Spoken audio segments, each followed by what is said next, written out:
It is sad, but it's true that many patients on the heart transplant list die while they're waiting for a heart. But one local company has found an incredible way to increase the number of donor hearts available. As Dr. Mallika Marshall shows us, some call it a heart in a box.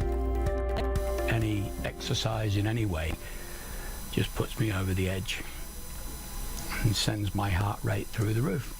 For the past 8 months, Graham Moore of Belchertown has been waiting for a new heart. Though he remains optimistic, he wonders whether he'll live long enough to get one.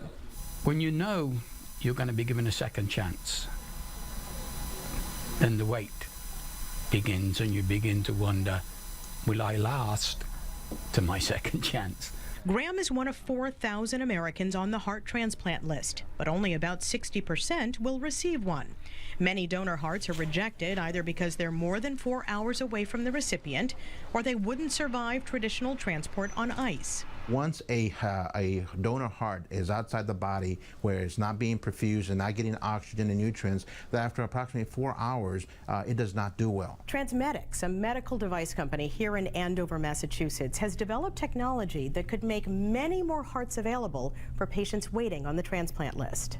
It's called the Organ Care System, or OCS, and unlike a cooler of ice, it's designed to keep a heart warm, alive, and pumping until it reaches its destination. Because we are keeping the heart oxygenated and supplied with nutrients, there's no limitations on time. Which means they could take a heart from California and bring it all the way to Boston. And good hearts that might otherwise be discarded could be preserved, like older hearts, thickened hearts, or hearts from donors with diabetes or high blood pressure. With the OCS, we eliminate that injury, but more importantly, we provide a way to assess these hearts, and that gives the assurance that these hearts are actually viable, healthy, and suitable enough to be transplanted. Even more remarkable, the OCS was used in Australia weeks ago to restart and resuscitate 3 hearts that had literally stopped beating for up to 20 minutes. All 3 patients who received the hearts are doing well. I think conservatively speaking, we can double the number of heart transplants in the United States. Welcome news for Graham, who's been in the hospital for more than 2 months waiting for the call. But he says, don't pity him. Don't feel sorry for me. Just be thankful that I am in a place that cares and I'm going to get a second chance.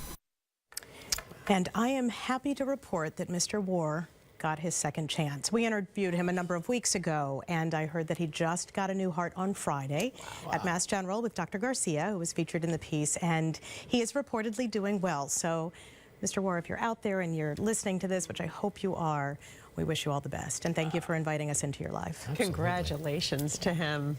It seems like the hardest part nowadays is actually waiting for the organ.